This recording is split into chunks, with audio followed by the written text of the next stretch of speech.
আজকের ভিডিওটা মন দিয়ে দেখতে থাকো, কারণ আজকের ভিডিওটা যদি তোমরা মন দিয়ে দেখো, যা যা কোয়েশ্চেন করবো সেগুলো যদি সঠিক উত্তর দাও, ক্রাইটেরিয়া যদি ফুলফিল থাকে আর রুলস অ্যান্ড রেগুলেশন যদি ফলো করো, তাহলে তোমাদের মধ্যে থেকে যে কেউ একজন জিতে নিতে পারবে তোমাদের পছন্দ মতো একটা football jersey. Weekly competition episode 6, football jersey give away. ঠিক আছে, তো তোমরা এতদিনে সবাই জেনেই গেছো যে উইকলি কম্পিটিশন যেটা হয় সেখানে আমি বেসিক কোয়ালিটি যে জার্সি রয়েছে অনলি আপার সেটা দিয়ে থাকি। তো এখানেও সেমই থাকবে, কন্টেস্টে কিছু কোয়েশ্চেন করেছি আমি, সেই কোয়েশ্চেনগুলোর সঠিক উত্তর দেবে সবার আগে, আর with all criteria fulfilled and rules and রেগুলেশনটা অবশ্যই মেনটেন করবে। সেটা করে যে সবার আগে সঠিক উত্তর দেবে আমি তাকে কিন্তু চুজ করে নেবো অ্যাজ আ উইনার। এই কন্টেস্টের ক্রাইটেরিয়াগুলো তোমাদেরকে বলে দিচ্ছি। যারা প্রথম থেকে দেখছো তারা তো তোমরা জানোই এতদিনে, ঠিক আছে, কিন্তু যারা ফর দ্য ফার্স্ট টাইম এই কন্টেস্টে পার্টিসিপেট করছো তাদের জন্য আরও একবার আমি মেনশন করে দিচ্ছি। ক্রাইটেরিয়া যে বিশাল বড় কিছু সেরকম না, ঠিক আছে। আগে একটা পয়েন্টে মেনশন করে দিচ্ছি, আমি কোনো রকম মানে টাকা দিয়ে করতে হবে এরকম কোনো জিনিস আমি আনতে চাই না। আমি জানি, কারণ তোমরা যারা আমার ভিডিও দেখো, ইউটিউব দেখায় যে আমার ভিউয়ার্সদের এজ কত, ম্যাক্সিমাম মানে majority of them are between মানে 18 to 24 ইয়ার্স, ঠিক আছে। আমি চাই না যে তোমাদের থেকে বলবো যে মেম্বারশিপ নাও, টাকা দিয়ে মেম্বারশিপ করো তাহলেই পার্টিসিপেট করতে পারবে, আমি এগুলো চাই না। কারণ আমি চাই আমার তরফ থেকে, আমার চ্যানেলের তরফ থেকে মানে যতজনকে সম্ভব জার্সি দিয়ে দেওয়া, কারণ প্রত্যেকের মুখে হাসি দেখতে চাই, ঠিক আছে। এবার এটাও ঠিক, সব কিছুর জন্য সময় লাগে, পেশেন্স লাগে, সেই ধৈর্যটা ধরো। আজ যে পাচ্ছ না তার মানে এই না যে পরের দিন পাবে না, এরকম কোনো ব্যাপার নেই, ঠিক আছে। পার্টিসিপেট করো, নিশ্চয়ই কখনো না কখনো পাবে, ঠিক আছে। নাও, যেটা বলছিলাম সেটা হচ্ছে ক্রাইটেরিয়া কি থাকছে। ক্রাইটেরিয়া একদম নর্মাল থাকছে। আমাদের সোশ্যাল মিডিয়া প্ল্যাটফর্মে যে অ্যাকাউন্টগুলো রয়েছে, ইউটিউব চ্যানেল বলো, ইনস্টাগ্রাম পেজ বলো, তারপর ফেসবুক পেজ বলো, সেইগুলোকে তোমরা ফলো করো, তারপর সাবস্ক্রাইব করো, এইটুকুই চাওয়ার, যা, এর থেকে বেশি কিছু না। এগুলোকে মানে অ্যাজ এ সাপোর্ট হিসাবে আমি দেখি, ঠিক আছে। তোমরা সাপোর্ট করো তাহলেই চ্যানেলটা এগোবে, আমি আরো ভালো ভালো নতুন ভিডিও তোমাদের কাছে নিয়ে আসতে পারবো। এখন যেমন জার্সি ভিডিও করছি, জার্সি কিভাবে ভিডিও করছি, বেসিক থেকে এখন প্লেয়ার ভার্সনে চলে এসেছি, সেরকম ভাবে যদি আরো গ্রো করে তোমাদের সাপোর্ট থাকে, তাহলে হয়তো আরো বড় বড় জিনিস আমি কিভাবে করতে পারবো, ঠিক আছে।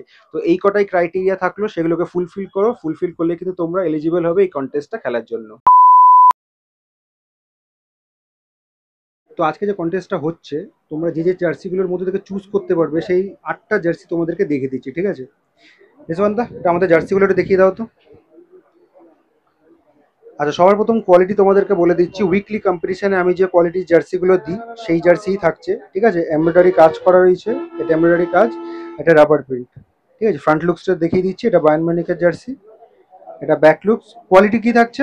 Dry fit material, full dry fit, full front dry back. Fit both side. হ্যাঁ, এটা কিন্তু শুধু তোমরা আপারে পাবে, ঠিক আছে। রিয়েল মাদ্রিদের 25-26-এর হোম। তো আমি চেষ্টা করবো এদের এগুলোর মধ্যে থেকে তোমাদেরকে দেওয়ার, কারণ এগুলো ট্রেন্ডিং রয়েছে, তোমরা অনেকেই নিতে চাইছো। Back side same to same থাকবে। সেম টু সেম, ঠিক আছে, দুটো হলো। Next, new castle. New কাসেল। New castle তোমরা অনেকে ইউনিক জার্সি বলো, ঠিক আছে। তো এটা একটু ইউনিক, তার কারণ এটা সব জায়গায় পাওয়া যায় না। এমব্রয়ডারি কাজ, এমব্রয়ডারি কাজ, রাবার প্রিন্ট। ফ্রন্ট লুকসটা দেখিয়ে দিচ্ছি, একটু হোল্ড করবে জার্সি রেজওয়ান্দা। হ্যাঁ, দ্য ব্যাক সাইড, এটা হচ্ছে ফ্রন্ট, ঠিক আছে। তিনটে হলো না। 4 নম্বর, লিভারপুলের jersey. Front looks, white lining রয়েছে, কোয়ালিটি একই থাকছে। ফ্রন্ট, ব্যাক সাইড, ঠিক আছে। কি কি সাইজ পেয়ে যাবো রিজওয়ান্দা? M L XL double XL, ঠিক আছে। All size. কটা হলো? 4টে হলো না। এটা Barcelona away most jersey. Demanding jersey. এটাকেও আমি রেখেছি, কারণ অনেকেই তোমরা এটা পছন্দ করো আমি জানি। তো কন্টেস্টের মাধ্যমে তোমরা যে কেউ একজন নিতে পারো এটা। ব্যাক সাইড, রাবার প্রিন্ট রয়েছে, এটাও রাবার প্রিন্ট রয়েছে। নেক্সট দেখো,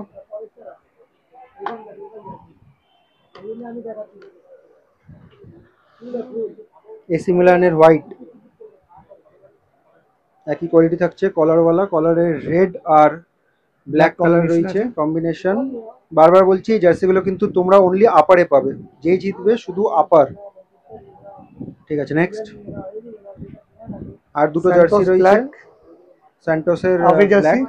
হ্যাঁ, আবে,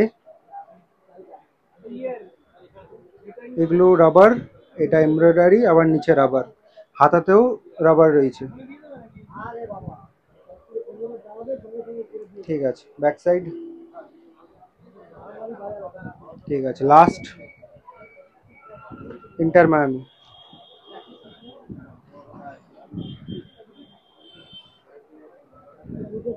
একই কোয়ালিটি থাকছে, কলার দেখে নাও। এটা ফ্রন্ট লুক, ব্যাক সাইড। আচ্ছা, আরেকবার মেনশন করে দাও size. M L XL double XL. তো অ্যান্সার দেওয়ার টেকনিকটা এবার তোমাদের সাথে শেয়ার করে নিচ্ছি। তার আগে একটা কথা আমি বলছি, সেটা হচ্ছে এর আগে আমি প্রথম দিকে যে কন্টেস্টগুলো করেছিলাম সেখানে অনেকটা স্ট্রিক্ট রেখেছিলাম যে মানে 1 ডট অ্যান্সার, 2 ডট অ্যান্সার এভাবে দিতে হবে, ক্যাপস দিতে হবে না, মানে বড় হাতে ছোট হাতের করতে হবে, এরকম অনেক স্ট্রিক্টনেস করেছিলাম। তো শুরুতে অ্যাকচুয়ালি আমিও বুঝতে পারিনি আর কি যে কতটা প্রবলেম হতে পারে। এবার অনেকে অ্যান্সার দেওয়ার তাড়াহুড়োতে অ্যান্সার তো ঠিক দিচ্ছে কিন্তু ওইগুলো মেনটেন করতে পারছিল না। দ্যাটস ওয়াই আমি যেহেতু তখন রুলস রেখেছিলাম খুব স্ট্রিক্ট, তাই আমি তখন তাদের অ্যান্সারগুলোকে ধরছিলাম না। তারপর অনেক কমেন্টস পাই, আমি ফিডব্যাক পাই যে দাদা মানে সঠিক অ্যান্সারটা তো দেওয়া নেই কথা, সেখানে বড় হাতের হোক বা ছোট হাতের বা স্পেস না হোক, আমাদের স্পেলিং তো ঠিক হয়েছে। তো তারপর অনেক ভাবলাম যে এটাও তো ঠিক, যে এত স্ট্রিক্টনেস না রেখে একটু স্ট্রিক্টনেসটা তুলে দেওয়া হোক। তো কিছু জিনিস না রাখলেই নয়, বেসিক করতে হবে যেগুলো সেগুলো তোমাদেরকে করতেই হবে। সেটা হচ্ছে নাম্বার ওয়ান হচ্ছে স্পেলিং মিস্টেক যেন না হয়, ঠিক আছে? কারণ একটা ফুটবল গ্রাউন্ড বলো বা প্লেয়ারের নাম বলো, সেখানে যদি স্পেলিং মিস্টেক হয়ে যায় তাহলে সেটা কিন্তু অনেক বড় ভুল। এক্ষেত্রে আমি বলে দিচ্ছি, স্পেলিং মিস্টেক মানে এইরকম না যে মানে কোনো ল্যাটিন আমেরিকার যেমন প্লেয়ারের নামে আহ, মানে মাথার উপরে বা নিচে ছোট একটা বাংলার হসন্ত মতো থাকে, ছোট ছোট জিনিস থাকে। এবার একদম প্রমিনেন্ট হতে হবে আমি সেই রকমও বলছি না, অত স্ট্রিক্টনেস আমি বলছি না। এবার হ্যাঁ, রোনাল্ডোকে যদি কেউ এখন রোনাল্ডো লেখে বা মেসিকে যদি মেসি লেখে, সেইগুলো কিন্তু অনেক বড় রুল, আমি সেইগুলো বলছি, মানে আক্ষরিক অর্থে বলছি, মানে স্পেলিং মিস্টেক যেন না হয়। বাকি ছোটখাটো জিনিস অ্যাকসেপ্টেবল, কোনো সমস্যা নেই, কারণ অত কোনো বড় জিনিস হচ্ছে না, ঠিক আছে? কারণ আমার মোটোই হচ্ছে তোমাদেরকে জার্সি দেওয়ার। বেসিক জিনিসটা একটু ঠিক রাখো, স্পেলিংটা যেন বেসিক স্পেলিং যেন ঠিক হয়, ঠিক আছে? নাম্বার টু হচ্ছে no edited comments will be entertained. কারণ ভিডিও কিছুটা দেখলে, কমেন্ট করলে, তারপর পুরোটা দেখার পর সেই কমেন্টটাকে এডিট করে আবার সমস্ত অ্যান্সার দিলে সেটা কিন্তু প্রপার ওয়ে না একটা কন্টেস্টে পার্টিসিপেট করার, ঠিক আছে? তো edited comments will not be entertain. আর নাম্বার থ্রি হচ্ছে যখন তোমরা কমেন্ট করবে, তোমাদের মানে যে উত্তরটা সেটা কিন্তু সিঙ্গেল কমেন্টে উত্তরটা দেবে, কোনো সেপারেট কমেন্টে দেবে না। সেখানেও একটা সমস্যা, ভিডিও কিছুক্ষণ দেখলাম, কমেন্ট করে দিলাম, তারপর আবার কিছুক্ষণ দেখলাম আরেকটা কমেন্ট করে দিলাম, তো সেপারেট কমেন্টসে কিন্তু উত্তরগুলো দেবে না। মানে কমেন্ট তোমাদের যেটা হবে, যেটা অ্যান্সার হবে, সেটা চেষ্টা করবে সিঙ্গেল কমেন্টে উত্তর দেওয়ার। তো এই তিনটে বেসিক রুলস কিন্তু, মানে অ্যান্সার দেওয়ার টেকনিক, এই তিনটে বেসিক অ্যান্সার দেওয়ার টেকনিক কিন্তু মেনটেন করো। তো কন্টেস্টের রুলস অ্যান্ড রেগুলেশনটা তোমাদের সাথে শেয়ার করে নিচ্ছি। রুলস অ্যান্ড রেগুলেশনও কিন্তু সেম থাকছে, কোনো কিছু আলাদা থাকছে না। যে জার্সিগুলো তোমাদেরকে দেখানো হয়েছে সেই জার্সিগুলোর মধ্যে দিয়ে কিন্তু তোমাদেরকে চুজ করতে হবে। আর আমি সবসময় চাই ট্রেন্ডিং জার্সিগুলো দেখানোর, যাতে তোমরা মানে অ্যাজ আ ফ্রি গিফট ওখান থেকে নিয়ে নিতে পারো, ঠিক আছে? তো যে কটা জার্সি আমি তোমাদেরকে দেখেছি কন্টেস্টে, সেগুলোর মধ্যে থেকে চুজ করো। তার বাইরে থেকে আমাকে বলবো না যে দাদা আমার ওই জার্সিটা পছন্দ, ওই জার্সিটা দাও, সেটা কিন্তু পসিবল হবে না, ঠিক আছে? এটা নাম্বার ওয়ান। নাম্বার টু হচ্ছে তোমাদেরকে যে জার্সিটা আমি দেব, যে উইনারকে আমি যে জার্সিটা দেবো তাকে কিন্তু ময়দান মার্কেটে এসে নিতে হবে।